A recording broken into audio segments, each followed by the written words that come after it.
माँ चुप हो जाओ। एक्सक्यूज मी,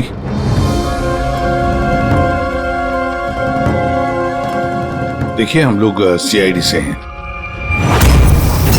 हाँ? जयंतीलाल जी के परिवार वालों से मिलना चाहते हैं। मैं जयंतीलाल जी की पत्नी दीपा। दीपा जी, हमें पता है ये सही समय नहीं है पूछताछ करने की, मगर क्या करें, वो जयंतीलाल जी की मौत के बारे में हमें कुछ पूछताछ करनी है। पूछिए, क्या पूछना चाहते हैं आप लोग? आप सुशील जयंती, उनका बड़ा बेटा। सुशील जी, हमें खबर मिली है कि आपके पिता की मौत एक नेचुरल डेथ नहीं थी, उनकी हत्या हुई है। क्या? ये कैसा हो सकता है? I'm डॉक्टर सूरज, मैं जयंतीलाल का फैमिली डॉक्टर हूँ। मैंने ही कल रात उनको चेक करके उन्हें डेथ सर्टिफिकेट दिया था। He died a natural death। ये सही कह रहे हैं। जयंती भाई की मौत सभी घर वालों के सामने ही तो हुई थी, और इतने सालों से मेरा इस परिवार से रिश्ता है, वो लोग झूठ क्यों बोलेंगे? तो आप लोगों ने इतनी जल्दी में बॉडी क्यों जला दी? तो क्या ये भी गुनाह है? इतने महीनों से पिताजी बीमार थे, कितने इलाज किए, कितनी कोशिशें की, नहीं बचे वो। देखिए, हमें इंफॉर्मेशन मिली है कि जयंतीलाल जी की हत्या हुई है। क्या? हमने आपके पड़ोसियों से भी पूछा, उन लोगों ने भी कल रात जयंतीलाल जी के चिल्लाने की आवाज सुनी थी। देखिए, पड़ोसियों ने जो कहा वो सही है, लेकिन उनको या आप लोगों को सही बात नहीं पता है। और वो सही बात क्या है? पिछले 3 महीने से डैडी की दिमागी हालत भी ठीक नहीं थी। वो ना सिर्फ लोगों को और बातों को भूलने लगे थे, बल्कि उनको हेल्यूसिनेशन यानी भ्रम हो गया था। गलत सही, सच झूठ का फर्क उनको समझ में नहीं आ रहा था। दौरे पड़ने लगे थे उनको लगने लगा था जैसे उनको कोई मारने वाला है। कल रात भी उनको ऐसा ही दौरा पड़ा था।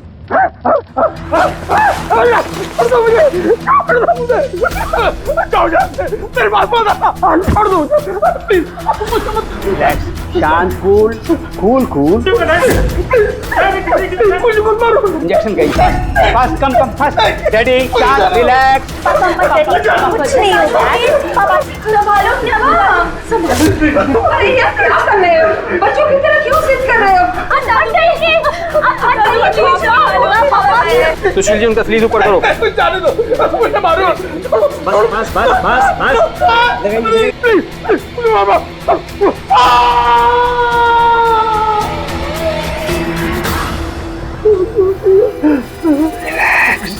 और इस बार अटैक इतना बड़ा था कि मुझे उन्हें बेहोशी का इंजेक्शन देना पड़ा, और 2 घंटे बाद उनकी मौत हो गई। मैं आपको सारी डिटेल्स दे सकता हूँ, उनकी मेडिकल रिपोर्ट्स, मेडिकल हिस्ट्री, दवाइयाँ, सब कुछ दे सकता हूँ मैं आपको। हो गई तसल्ली आपको? अब हम अपना काम कर लें। इतनी जल्दी भी क्या है हेमंत? जरा सच तो सामने आ जाए।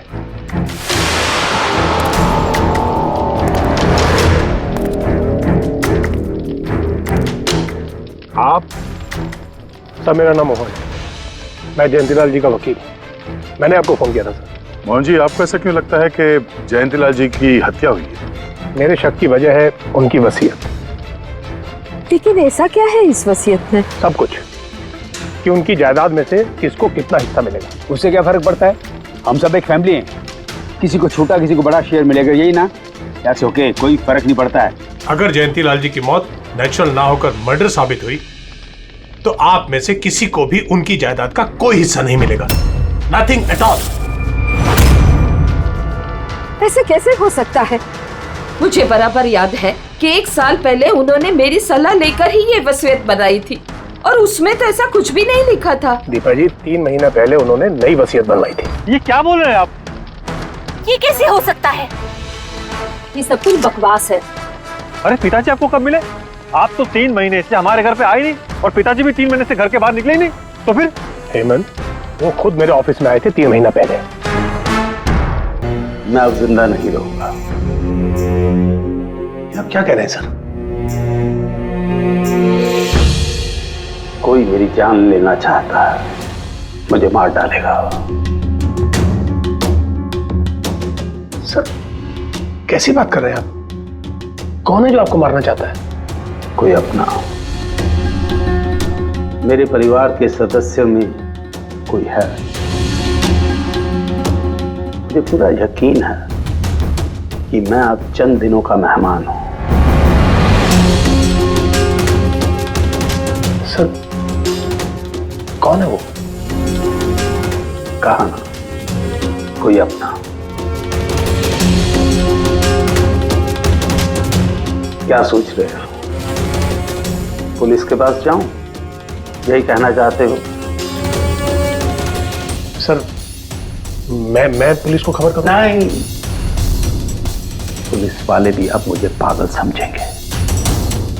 तुम मेरा एक काम करो मोहन, मेरा वसीयतनामा बदल डालो।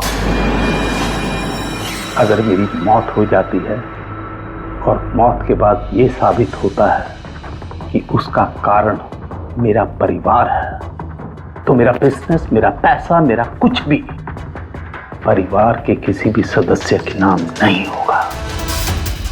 सर अगर परिवार के सदस्य को नहीं मिलेगा तो किसको मिलेगा?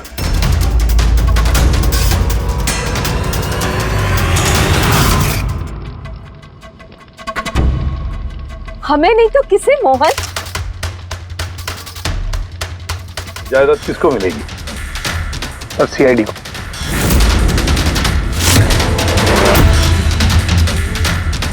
क्या बकवास कर रहे हैं आप? जी सर, अगर जयंतीलाल जी की मौत हत्या साबित होती है तो उनकी सारी जायदाद जो कि लगभग 5,000 करोड़ है वो सीआईडी को और पुलिस वेलफेयर डिपार्टमेंट को मिलेगी। ये क्या मजाक कर रहे हैं आप? ऐसा कैसे हो सकता है? हो सकता है अगर उनकी मौत हत्या साबित हुई तो। लेकिन उनकी तो हत्या हुई नहीं, हम वहीं तो थे।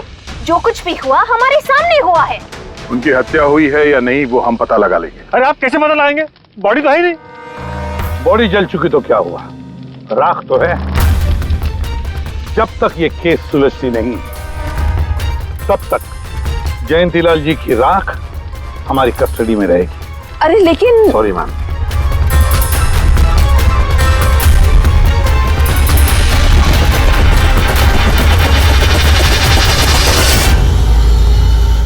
मोहन जी, सर जरा बताइए, क्या जयंतीलाल जी ने खुद आपसे कहा था कि उनके परिवार वालों में से कोई है जो उनकी जान लेना चाहता है? जी सर। क्यों? सर वजह तो पता नहीं, लेकिन उनको लगता था कि उनके घर वाले पैसों के लिए उनकी जान लेना चाहते हैं। सर पेटों से वो खुश भी नहीं थे। वो चाहते थे कि हेमंत और सुशील उनके साथ बिजनेस में हाथ बटाएं, उनके साथ बिजनेस करें, लेकिन ऐसा हुआ नहीं सर। ऐसा क्या हुआ? सर दोनों ने अपना अलग अलग बिजनेस शुरू किया, लेकिन उसे भी चला नहीं पाए। और हेमंत सर, वो तो एक नंबर का अय्याश निकला। उसने सेठ जी के सारे पैसे उड़ा दिए। सर बाप बेटे में हमेशा खटर पटर चलती रहती थी, कभी बनी नहीं बाप बेटे में। बनती नहीं थी, मगर हम बाप बेटे तो थे। मुझे पैसों की बहुत जरूरत थी, लेकिन इसका ये मतलब थोड़ी है कि मैं अपने पिता को ही मार दूंगा। मार भी सकते हो। आखिरकार दुनिया में आधे से ज्यादा गुनाह तो पैसों के लिए ही होते हैं। फिर तो सुशील भैया की वजह मुझसे बड़ी थी। उनका पिछला बिजनेस उन्होंने घाटे में बंद किया और अभी जो है वो नुकसान में चल रहा है। सर मार्केट का बहुत पैसा है उनके ऊपर, और डैडी भी इस बार सुशील भैया की मदद करने के लिए रेडी नहीं थे। सर मैं मानता हूं कि डैडी नाराज थे, नहीं दे रहे थे मुझे पैसे, पर मुझे यह भी पता है कि वो मुझे और मेरे परिवार को मरने के लिए नहीं छोड़ सकते थे।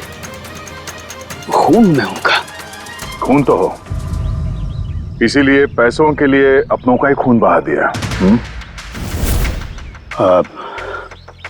सर एक आइडिया है।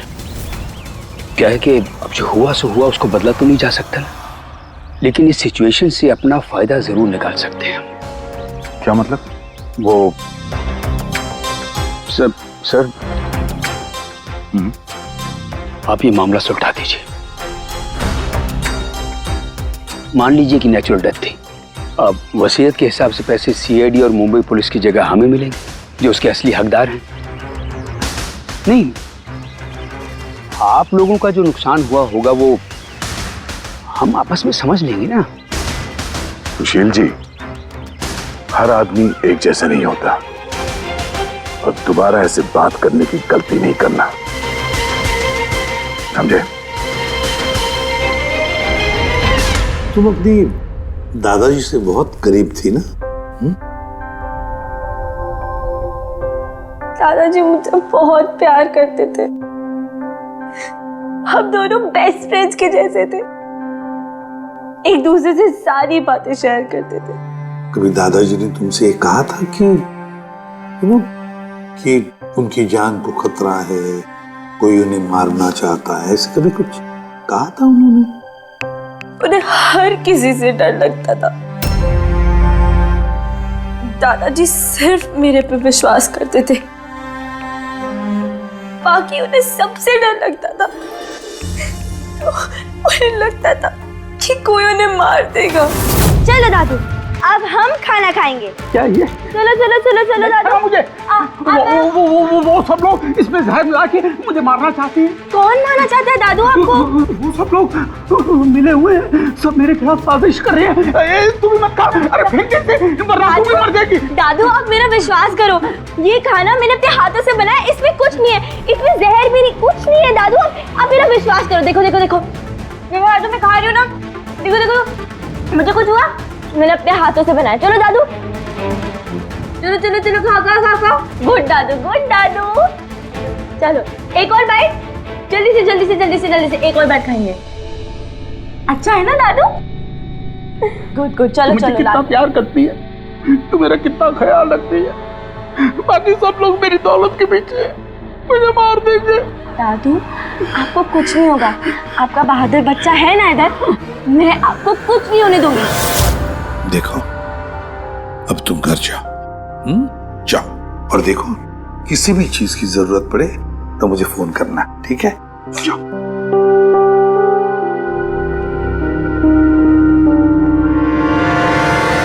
हाँ सौरभ्य, बता क्या निकला राख में से? बॉस, राख में से बड़ी जबरदस्त बात निकली है। हालांकि इस राख ने मुझे कम परेशान नहीं किया, लेकिन मैंने भी इसका मुंह खुलवा ही लिया, है ना? तो फिर बता दे यार। बता था तारिका। हाँ सर, हमने इस राख का स्पेक्ट्रोस्कोपी टेस्ट किया। फिर रिपोर्ट से बात साबित हो गई है बॉस कि जयंतीलाल की मौत नेचुरल नहीं है, जयंतीलाल को मारा ही गया। क्या कहा तुमने? जयंतीलाल की मौत नेचुरल डेथ नहीं थी? नहीं। कैसे सारंगे, कैसे मारा? लार्सनिक से। लार्सनिक? जयंतीलाल की राख में हमें लार्सनिक मिला है बॉस। राख में से लार्सेनिक? सर कुछ केमिकल्स और हेवी मेटल्स, धातु ऐसे होते हैं जो जलने पर भी नहीं खत्म होते। लार्सेनिक उनमें से एक है, इसलिए लाश के पूरी तरह जल जाने के बावजूद उसमें मौजूद लार्सेनिक जलाने और राख में ऐसे ही रहा। लेकिन एक बात समझ में नहीं आ रही है सारंगे, कि अगर जयंतीलाल की मौत लार्सेनिक की वजह से हुई है तो फिर उसके फैमिली डॉक्टर सूरज को ये पता कैसे नहीं चला? पता कैसे नहीं चला? उसने नेचुरल डेथ का सर्टिफिकेट इश्यू किया ही कैसे और क्यों? बॉस, अगर लार्सनिक जैसा जहरीला केमिकल इंसान के शरीर में एक साथ बहुत ज्यादा मात्रा में पहुंचा दिया जाए तो इंसान की तुरंत मौत हो जाती है। लेकिन अगर यही जहर धीरे धीरे थोड़ी थोड़ी मात्रा में उसके शरीर में पहुंचाया जाए तो उसकी मौत एक साथ एकदम नहीं होती है। पहले उसकी याददाश्त जाती है, फिर उसे अजीब अजीब से सपने आने लगते हैं, उसे हेलुसिनेशन होने लगता है, भ्रम होने लगता है, फिर पागलपन के दौरे पड़ते हैं। और जयंतीलाल के साथ ये सब कुछ हो रहा था। लार्सेनिक? जी हाँ, लार्सनिक। और इससे यह साबित हो गया कि जयंतीलाल जी की मौत बीमारी से नहीं बल्कि उनका खून किया गया। लेकिन ये किया किसने? वही पता करने हम लोग यहाँ हैं। अभिजीत, जयंतीलाल जी का कमरा चेक करना पड़ेगा। Okay sir.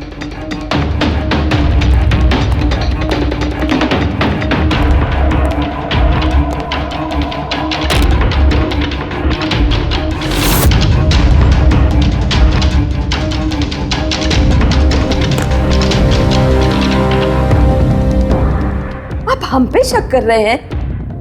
आपने ऐसे सोच भी कैसे लिया कि हम लोगों में से कोई ऐसी घिनौनी हरकत कर सकता है? ऐसा कुछ नहीं है माँ, ये सब इनकी चाल है। डैडी की प्रॉपर्टी इन्हें मिल जाए इसके लिए मनगढ़ंत कहानी बना रहे हैं ये लोग। बकवास मत करिए सुशील जी, दोबारा ऐसा बोला ना अंदर डाल दूंगा।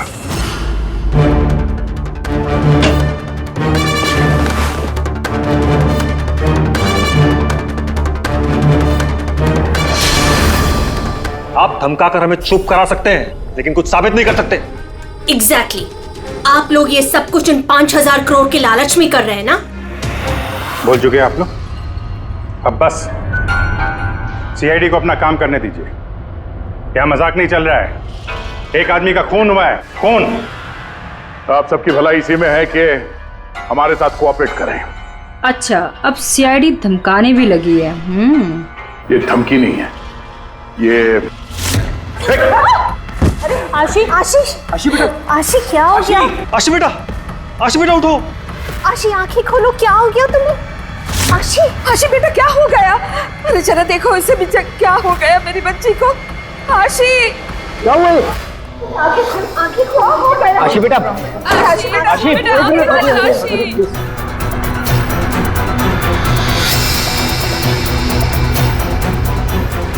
क्या हो गया इसे? आशी इसे हॉस्पिटल ले जाना पड़ेगा फौरन। हाँ पंकज, क्या? माय गॉड, ये अच्छा ठीक है। क्या हुआ?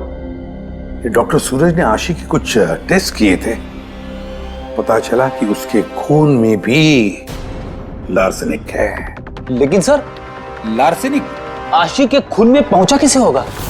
सर ऐसी कोई कॉमन चीज जो जयंतीलाल जी और आशी दोनों के कांटेक्ट में आई हो?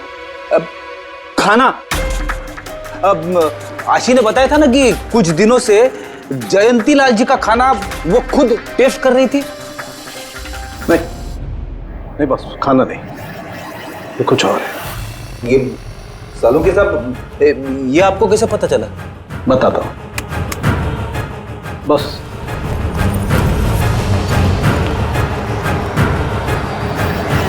ये है वो बाल जो हमें जयंतीलाल के हेयर ब्रश में से मिला है। अब लार्सेनिक तो अधिकतर नाखूनों में और बालों में ही जमा होता है। तो जब हमने इस बाल के छोटे छोटे टुकड़े करके एनालिसिस किया तो रिजल्ट आया ये। और सर हमने इन टुकड़ों का एटॉमिक अब्जॉर्प्शन टेस्ट किया तो पता चला कि दूसरे केमिकल्स के साथ साथ इसमें लार्सेनिक भी है। अब क्योंकि बाल धीरे धीरे बढ़ते हैं इसलिए हमने इस रिजल्ट को कैलेंडर के साथ टैली किया। बॉस, तब हमें पता चला कि जयंतीलाल को ये लार्सेनिक 8 से 10 दिन के गैप में दिया जा रहा है। और 8-10 दिन के गैप में? इसका मतलब जो भी है जयंतीलाल को हर 8-10 दिन के इंटरवल पर लार्सेनिक दे रहा था, धीरे धीरे मार रहा था। और इसकी शुरुआत हुई बॉस 3 महीने पहले।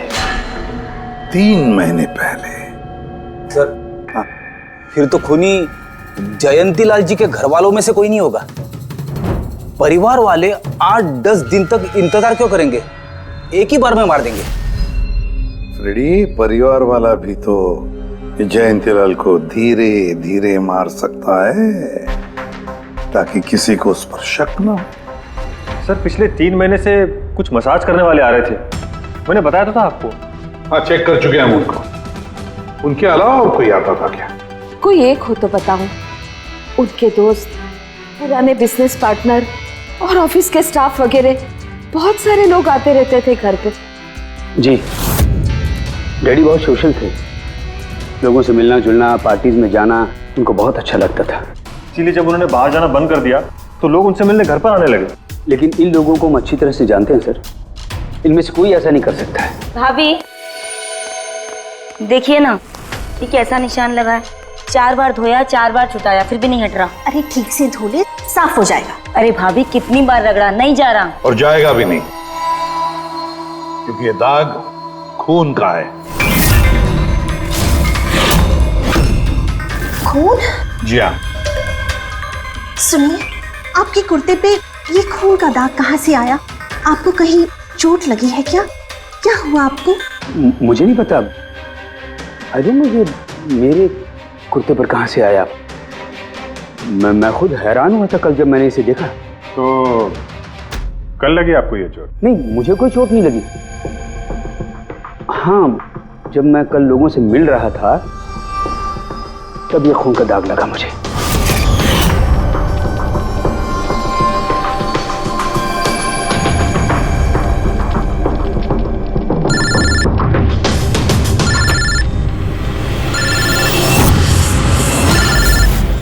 बिना चोट खून के धब्बे, अजीब बात है।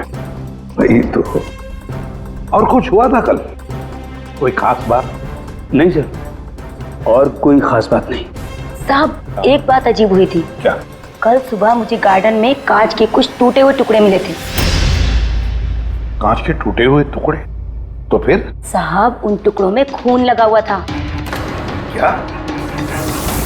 कांच के टुकड़ों में खून लगा हुआ था? जी। कहाँ पर वो? अब वो तो मैंने कचरे के डिब्बे में डाल दिए।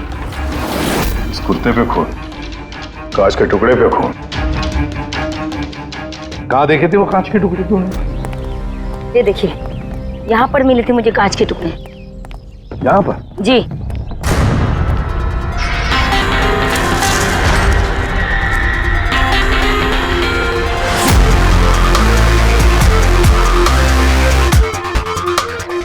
टूटा हुआ बल्ब है सर।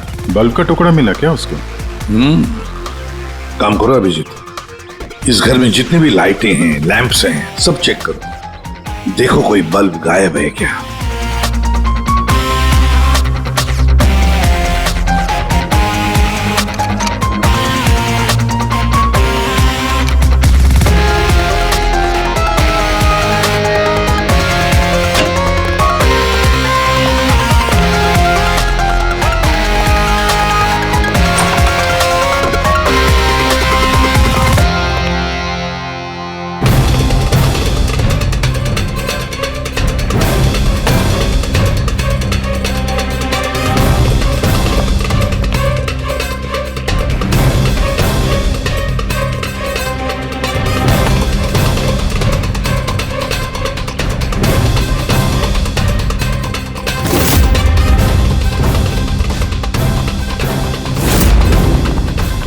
सर, सब जगह देख लिया, कांच का टूटा हुआ सामान कहीं पे भी नहीं है।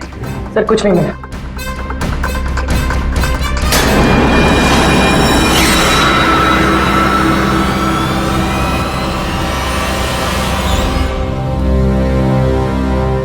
सर! हाँ अभिजीत, ये सही, ये देखिए, यहाँ का बल्ब गायब है।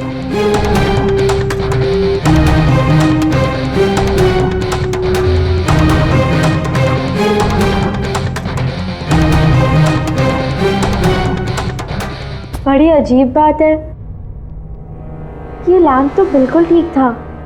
मैं और दादू इस लैम्प के नीचे काम भी किया करते थे।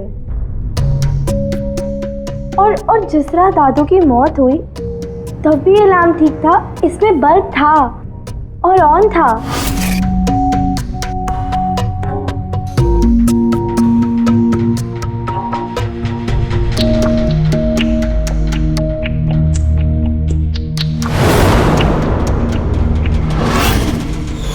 तो फिर इस लैंप से बल्ब अचानक गायब कैसे हो गया? क्यों कविता? नहीं साहब, मुझे कुछ नहीं मालूम ये बल्ब कैसे गायब हुआ, किसने निकाला, मैं कुछ नहीं जानती। लेकिन सर, ये बल्ब कोई गायब करेगा क्यों? सर, इस बल्ब का और इस लैम्प का कुछ ना कुछ तो लेना देना है इस केस में।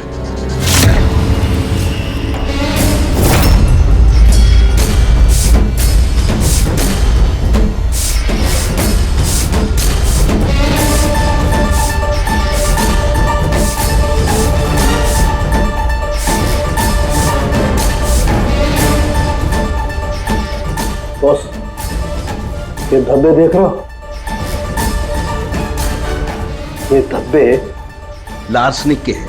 लेकिन ये लार्सनिक के धब्बे पूरे लैंप पर कैसे है? बॉस, हुआ ये होगा, खूनी जयंतीलाल जी के घर पे आता होगा हर 8 या 10 दिन में। नमस्ते साहब। साहब ऊपर है अपने कमरे में।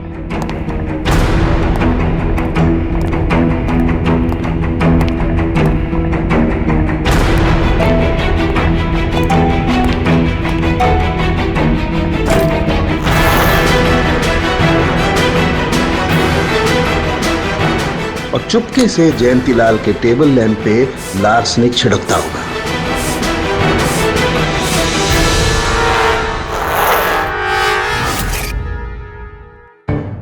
शायद जयंतीलाल जी हमेशा इस टेबल पर बैठ करके काम किया करते थे।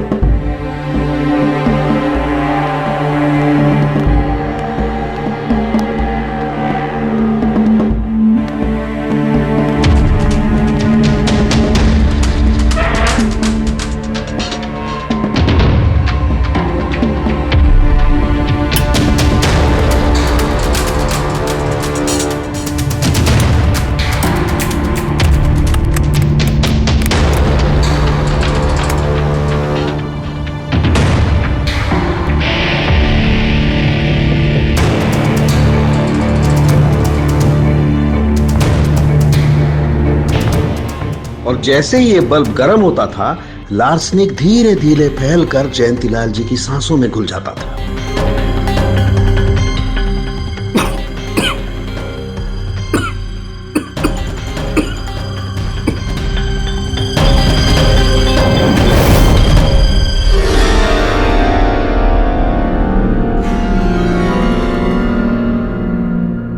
सालू के साथ आशी को लार्सेनिक का इतना असर क्यों नहीं हुआ? उसे लार्सनिक का इतना असर इसलिए नहीं हुआ फ्रेडी, क्योंकि वो यहां हमेशा नहीं रहती थी। कभी कभी आती थी अपने दादाजी के पास। यार ये जो भी कोई है, इस जयंतीलाल के और घर वालों के करीब का ही कोई है, इसलिए वो जयंतीलाल की मौत के वक्त यहां मौजूद था और मौत होने के बाद में सबूत मिटाने के लिए उसने उस लैंप में से वो बल्ब निकालकर अपने जेब में रख दिया होगा और फिर सभी घर वालों से मिलते वक्त सुशील जी को भी अपने गले लगा लिया। जैसे सुशील को उसने गले लगा लिया, उसके जेब में जो उसने बल्ब छुपा के रखा होगा वो फूट गया, जिसकी वजह से उसके कमर में जख्म भी हुई और उस जख्म से जो लहू निकला, जो खून निकला, वो सुशील के कपड़ों पर आया। मतलब सर खूनी घर वालों में से कोई होगा? नहीं फ्रेडी, घर वाला तो नहीं लगता, और घर वाला होता तो बस जेब में रख के थोड़ी ना घूमता। ये तो कोई ऐसा आदमी है जिसके पास वही एक मौका था सबूत मिटाने का, वो चंद मिनट। घर वाला तो कभी भी निकाल लेता। सर उस दिन तो कितने लोग आए थे यहाँ, खूनी का पता कैसे चलेगा? सर उस दिन मीडिया के लोग भी आए थे, कौन आया कौन गया ये सब रिकॉर्ड तो किया ही होगा उन लोगों ने। तो चलो देख लेते हैं किस किस ने सुशील जी को गले लगाया था।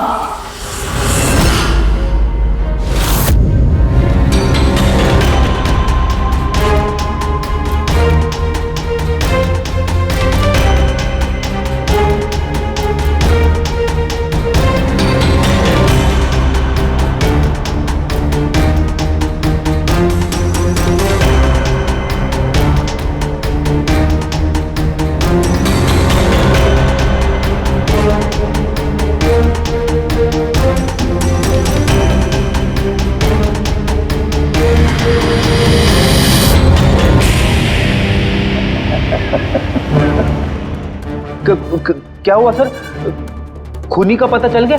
हाँ फ्रेडी, खूनी मिल गया। कौन है? फ्रेडी, इस आदमी की पूरी कुंडली निकालो, पता लगाओ पिछले 3 महीनों में ये कहां कहां गया था, किस किस से मिला था, क्या क्या किया है इसने, सब कुछ।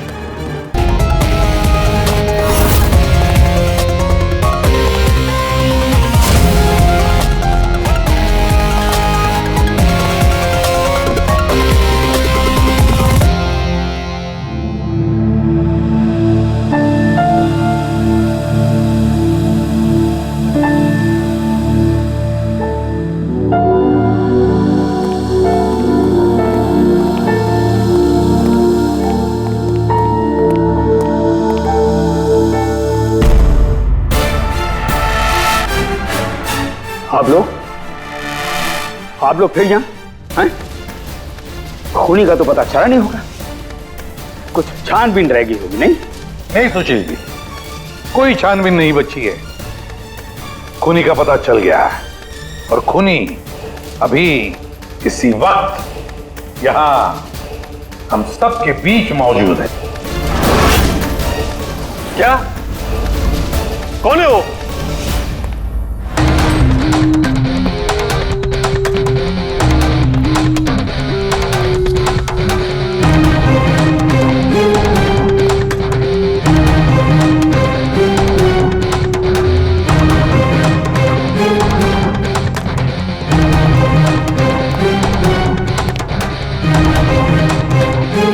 अरविंद जी,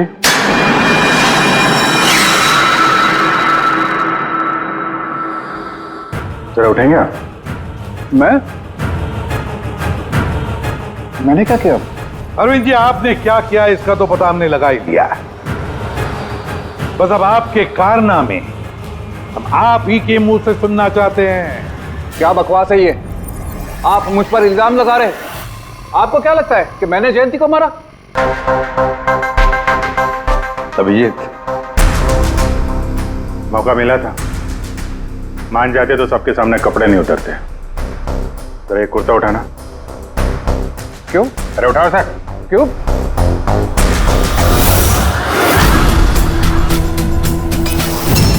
क्या है ये? निशान कैसा है?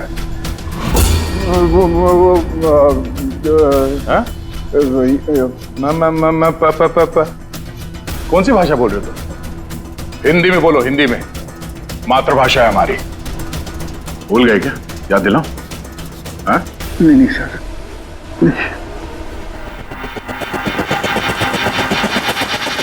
बताता हूं। नफरत करता था मैं जयंती से। 5 साल पहले हमने एक बिजनेस शुरू किया था। आज ये इतना बड़ा 5000 करोड़ का एम्पायर है ना, वो मेरे मेहनत की कमाई थी। मैंने अपनी जिंदगी की सारी जमा पूंजी इस बिजनेस पे लगाई थी, पर जयंती की नीयत में खोट थी। उसने मुझे धोखा दिया, मुझे मेरी कंपनी से निकाल दिया। तब मैंने सोचा कि जब मौका मिलेगा तो मैं इसका हिसाब चुकता करूंगा। और वो मौका तुम्हें मिला 3 महीने पहले एडवोकेट मोहन के ऑफिस में, जहां पर जयंतीलाल जी भी आए थे और तुमने चुपके से उन दोनों की बातें सुन ली थी। अगर मेरी मौत हो जाती है और मौत के बाद ये साबित होता है कि मेरी किसी ने हत्या की है, तो मेरा बिजनेस, मेरा पैसा, कुछ भी मेरे परिवार के किसी भी सदस्य को नहीं मिलेगा। सर, अगर परिवार के सदस्य को नहीं मिलेगा तो किसको मिलेगा? सीआईडी को, जो मेरा मर्डर इन्वेस्टिगेट करेगा। मुझे लगा अच्छा मौका है, जयंतीलाल को मारूंगा मैं और शक जाएगा उसके परिवार पर। और इसीलिए तुमने जयंतीलाल की तरफ दोस्ती का हाथ बढ़ाया, एक नया प्रपोजल लेकर। क्यों? मेरे दिमाग में एक आइडिया था जिसके लिए मेरा उसके घर बार बार जाना जरूरी था।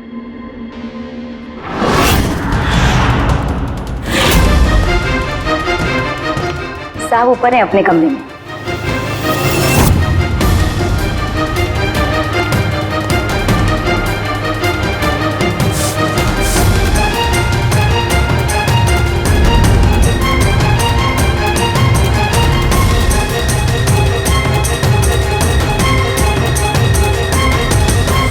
लेकिन एसीपी साहब, आपको इन पे शक कब हुआ?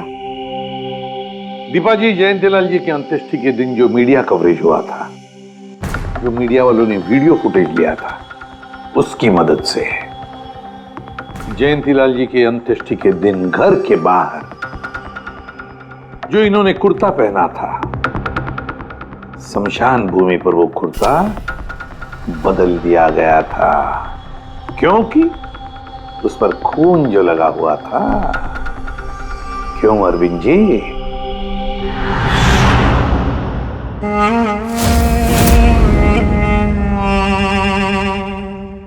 अरविंद जी, बदले की आग में तुमने जयंतीलाल का खून कर दिया। क्या मिला तुम्हें? कैसा सुख मिला?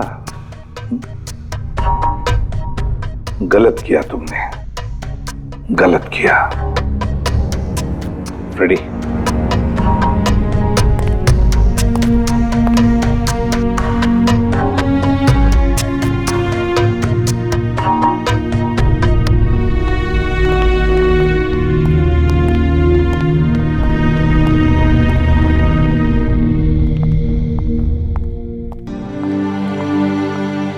Thank you sir, thank you very much. And we are sorry, हम लोगों ने आपको काफी बुरा भला कहा। नहीं, दरअसल हमें लगा कि पैसों के चक्कर में आप हम परिवार वालों को इस केस में कल्प्रिट बनाने की कोशिश कर रहे हैं। नहीं, कोई बात नहीं। एसीपी साहब, मैं मेरे पति की अंतिम इच्छा पूरी करना चाहती हूँ। सीआईडी और पुलिस वेलफेयर फंड में मैं डेफिनेटली डोनेट करूंगी।